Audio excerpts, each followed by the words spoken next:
Mesti mau tutup lah. Dia pesan sama you juga. Mana-mana tong sampah mesti kena tutup. Walaupun dekat belakang kena tutup. Kita tak tahu lalat ke apa ke.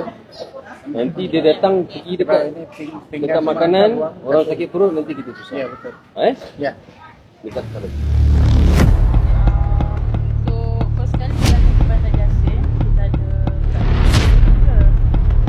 jadi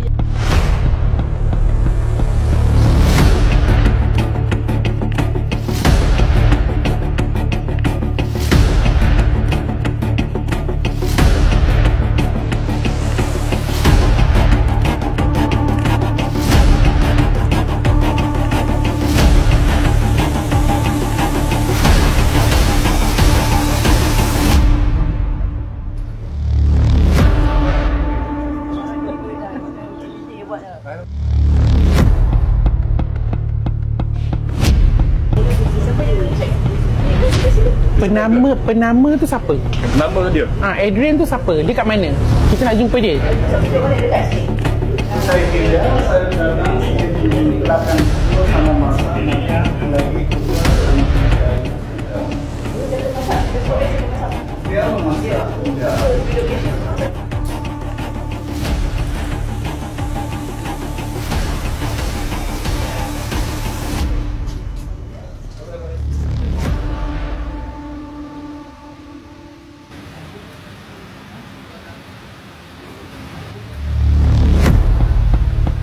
Dah, jom.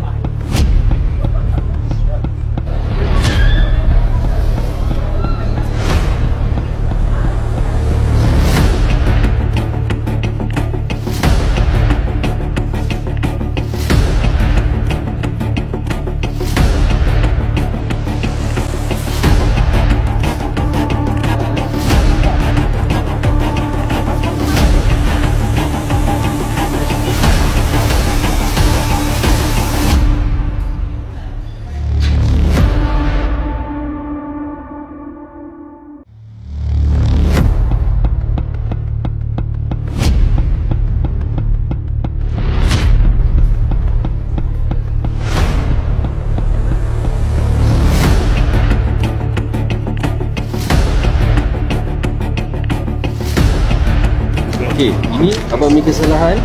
Abang punya perangkap minyak distract abang dekat belakang. Hari-hari kena cuci kulit tak upgrade step. Ya, biasa. Tapi abang tengok abang punya perangkap minyak macam mana. Abang punya budak teruk, balik teruk. Tapi dalam 2 hari ni kot.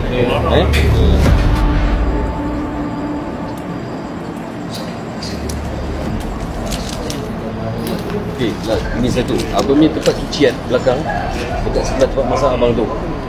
Mana abang punya perangkap minyak? Abang tak ada pasang.